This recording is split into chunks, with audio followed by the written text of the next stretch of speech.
Okay, so may nag-message sa akin ngayon. Ang sabi niya dito is, Coach, video explanation naman po if may time kayo, paano niyo po nabasa yung buy position dito? So kanina kasi nagbato tayo ng signal, which is this one. Nagpabato tayo ng gold buy zone, 4136 to 14129, and then ito yung TP level natin, and then yung SL natin sa 1 hour time frame. So na all TP smash na po yan, nakasecure tayo ng 170 pips from this signal. And kung mapapansin nyo, yan yung signal natin kanina. Yan, from this. So kanina yan mga around 6:22 PM. So, i-share ko sa inyo ano ba yung mga confluences ko dito and paano ako na-determine na, pwede na tayong mag-buy ngayon. Actually, guys, na SL muna kami. So, papakita ko sa inyo just for transparency. So, kanina mga around 5:20 PM, ayan, nagbato din tayo ng buy zone. And sabi ko dito, risky setup siya. So, lagi ko naman sinasabi, kapag medyo hindi ako ganun ka-confident sa setup, nilalagyan ko siya ng risky setup. So, na-invalidate tong setup natin na to. No, hindi naman na-invalidate yung setup. Na-invalidate yung SL. Kasi yung SL natin was actually too tight. That is why na-SL hit tayo dito. Pero yung setup na to is still valid actually. And nag-materialize din talaga tong setup na to kasi same lang din naman to. Same lang din yan. It's just that, naglagay kasi ako dito na masyadong tight na SL. So, kung mapapansin nyo, for 4124, yung pinaka-last zone natin, yung SL natin is 4121.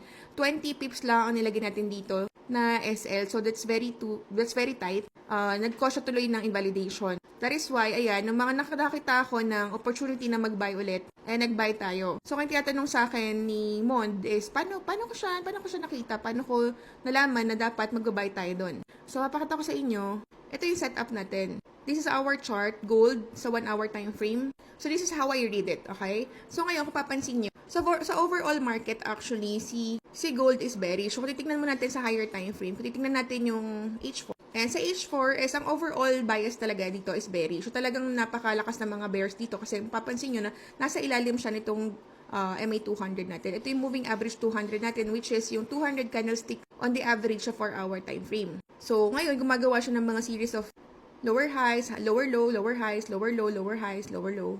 So, talaga malakas yung mga bears. However, hindi pwede na ang market lagi lang bumabagsak. Lagi yung may pahinga. Ang tinatawag natin sa pahinga na yun is pullback. So, ito, pullback, pullback, pullback. So, currently, yung market is nagpo-pullback. So, mahirap mag-sell dito habang nagpo-pullback ka siya kasi umaakyat siya. So, ngayon, if you want to get an opportunity na makapasok dito, pwede mong pasukan yung mga galaw ng market sa lower time frame. That is why, pwede tayong bumaba ng time frame, which is, pumupunta tayo sa H1. So, kung papansin nyo, dito sa H1 naman, binasag niya itong ating moving average 200, which is ang moving average 200 ng H1. So, ngayon, sa 1 hour time frame, bullish ang market dito sa 1 hour time frame na lang. So, ngayon, pwede mo sabayan to if you want to do an intraday or scalping. So, ngayon, tinatanong niya sa akin, paano mo nalaman, coach, na aakyat to? Ganito kasi guys yung ginagawa ko. Sisilipin ko lang to. Ito yung pinaka-recent na market. Diba? Ito yung recent na galaw ng market. So, ngayon, kung mapansin nyo, dito sa ating stochastic, nandito siya sa pinaka-overbought zone, which is sa 80 to 100. Ayan.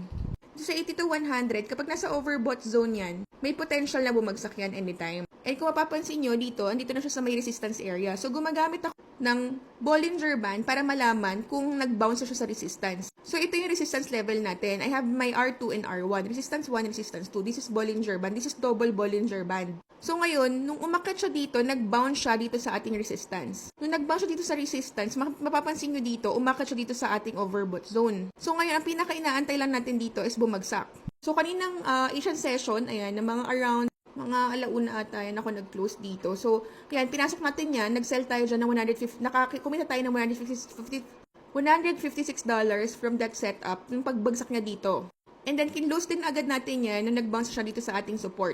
So, mapapansin nyo dito ang in control na is mga sellers. Bakit? Kasi, papansin nyo, puro mga bearish candlestick, bearish candlestick, bearish candlestick, bearish candlestick, bearish candlestick. So, ilang bearish candlesticks yan? Pababa. So, ibig sabihin, ang in control dito is yung mga mga sellers. Ngayon, nung bumagsak yan dito, umabot na yung presyo dito sa ating oversold zone, which is sa 22.0. Kapag ang presyo na dito sa 22.0 or nasa oversold zone, may potential na yan na umakyat. So, ang inaantay ulit natin dito is magkaroon ng intersection tong ating stochastic and then magkaroon ng weakness dito yung mga sellers. Kung mapapansin nyo, meron ng weakness dito yung mga sellers kasi nag-step in na yung mga buyers. Kasi kung papansin nyo, hindi na mga sellers, meron na mga blue candlestick dyan. So, ibig sabihin, nang hina na yung mga sellers, nag-step in na yung mga buyers, and papansin nyo, naging oversold na siya dito, so may potential na possible umakyat na yung presyo. So magkakaroon na siya ng pullback sa 1 hour time frame. sa 1 hour time frame. Ayan. So ngayon, ang inaantay ko na lang is confirmation. Yung confirmation natin is magkaroon ng mga bullish candlestick dito na para malaman ko talaga na medyo pumapasok na yung mga buyers and they're trying to defend itong support level dito sa ating Bollinger Band. So ngayon, itong mga indecisive candlesticks na to and itong oversold zone dito and then itong intersection na to dito sa stochastic plus itong two strong bullish candlestick dito, this is already a confirmation of buy. So mag-entry ka lang ng buy dito and then mag-exit ka sa resistance. Entry ka sa support, lagay ka ng SL dito sa ilalim ng support, at least mga 30 to 40 pips, and then antay ka umakyat and then i-close mo siya dito sa resistance. Ito yung resistance natin. Ito, ayan. It's either here sa ating R1 o dito sa R2. So ito na yung setup na yan. And ito yung naging result niya. So, ito yung setup na yan. Na-TP hit ko na siya. Dito ako naglagay ng TP ko. Kasi pwede naman mamili. Gusto nyo nalagay yung TP nyo. And then, nag-generate na to sa akin ng total of naka $205 tayo dyan. So, ibang account kasi yung ginamit ko. Pero naka-generate tayo ng $205 from that buy. So, that's how I analyze the market. Ganun lang kasimple. Simple and repeatable. And I believe yun yung pinaka makakatulong sa inyo para masustain yung business nyo dito sa trading. Kasi it has to be really, really easy and simple. Dapat hindi ganun kakomplikado yung, yung setup nyo, yung mga analysis nyo. Kasi the more na mas complicated yung setup nyo, the more na mas hindi kayo magiging profitable. So, make sure na simplihan nyo lang. And kung ano yung pinaka madadalian kayo and madali nyong uulit-ulitin kahit mga ilang taon nyo ulit-ulitin yon. So, yun lang guys. I hope meron kayong natutunan today. And if you want to be part of our community and makapasok kayo dito sa ating Telegram, wherein I send my trading insights. Daily nagsasend ako ng mga trading insights ko for London session and New York session. So normally nagbabato lang ako ng mga intraday setups, scalping or intraday setups, mga 1 hanggang 2 per day. So if you want to join, nagpapajoin ako dito sa community na meron lang minimal na buy, 1,500 lang for 2-3 months. Kasi the reason why I'm asking for 3,500 kasi meron tayong mga overhead expense dyan kasi may admin tayo. And then, nagpa-set up tayo dyan ng checkout system. So, meron tayong IT developer na nag-aasikaso niyan. So, meron tayong cost dyan. That's why naningil tayo kahit 1,500 lang. And also, I wanted to avoid those people kasi who are taking advantage dun sa signal ko. Kasi ang ginagawa nila, mag-join sila dun sa Telegram ko and then gagamitin nila yung signal ko para i-send dun sa community nila. So, ginagamit nila yun. And then, hindi nila ina-acknowledge na galing sa akin yun. Ang sinasabi nila sa kanila yun, analysis nila yun. So, kumbaga, nire-redistribute nila yung mga analysis ko, which is I don't like.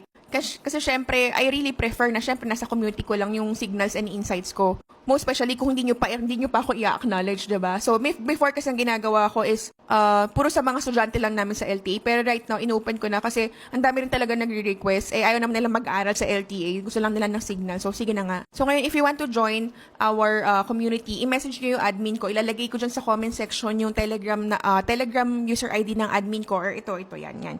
Yan yung Telegram user ID ng admin ko or ako mismo i-message nyo pero ang magre-reply doon mga admins para ma-assist nila kayo sa pag-subscribe sa ating signal. So, ayun lang guys. I hope marami kayo natutunan today and good luck sa mga trades nyo for the rest of the week. May you have a profitable trading journey. God bless!